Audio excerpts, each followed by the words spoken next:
Welcome back to Leela kitchen. ఈరోజు నేను sweet potato గోధుమ పిండితో ఈవినింగ్ స్నాక్స్, అందరికీ ఇష్టపడే ఈవినింగ్ స్నాక్స్ చేసి చూపిస్తున్నాను. ఈ స్నాక్స్ చాలా బాగుంటాయి. ఈవినింగ్ స్నాక్స్గా అందరికీ నచ్చే ఈ స్నాక్స్ కరకరలాడుతూ చాలా బాగుంటాయి. గోధుమ పిండితో వీటిని చేయాలి. ఇప్పుడు నేను ఒక స్వీట్ పొటాటో, పెద్ద సైజు స్వీట్ పొటాటో తీసుకొని రౌండ్గా కట్ చేసి దానిలో గిన్నెలో వేసుకొని కొద్దిగా వాటర్ వేసి, అంటే ముక్కలు మునిగేంత వరకు వాటర్ వేసుకొని ఒక 1/2 టేబుల్ స్పూన్ సాల్ట్ వేసుకొని తర్వాత వాటర్ వేసుకోవాలి. అవి మునిగేంత వరకు వాటర్ వేసుకొని కొద్దిగా 1 టేబుల్ స్పూన్ ఆయిల్ వేసుకోవాలి. తర్వాత మూత పెట్టుకొని స్టవ్ వెలిగించి గిన్నె పెట్టుకొని ఇప్పుడు మూత పెట్టుకొని రెడీ చేసుకోవాలి. తర్వాత ఇక్కడ మనం ఉడికింది లేని మరలా మూత తీసి చూసి బాగా ఉడికిపోయాయి.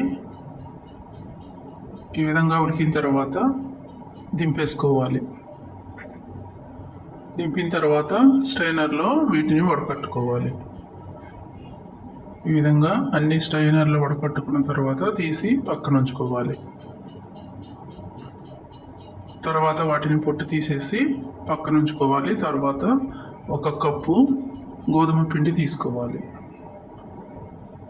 దానిలో 1/2 టేబుల్ స్పూన్ సాల్ట్, ఈ విధమైన గోధుమ పిండి నేను తీసుకున్నాను. 1 స్పూను నెయ్యి తీసుకున్నాను. తర్వాత 1/2 టేబుల్ స్పూన్ సాల్ట్ వేసాను. తర్వాత ఈ స్వీట్ పొటాటోని బాగా మెత్తగా ఇలా చేత్తో నలిపి బాగా మెత్తగా చేసి పిండిలో కలుపుకోవాలి.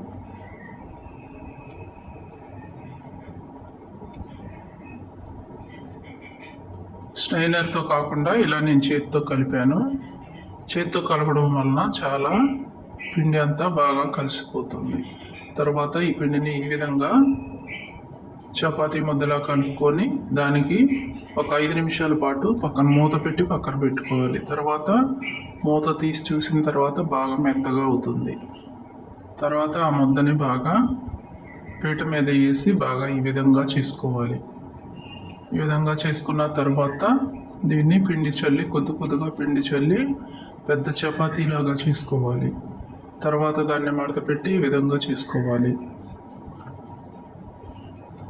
తర్వాత ఈ విధంగా చేసిన తర్వాత నేను ఇక్కడ ఒక చిన్న మూత తీసుకున్నాను. ఆ మూతతో ఈ విధంగా కట్ చేసుకోవాలి. అన్నీ ఈ విధంగా రౌండ్గా చేసిన తర్వాత ఇదిగో నేను ఇక్కడ ఈ విధమైన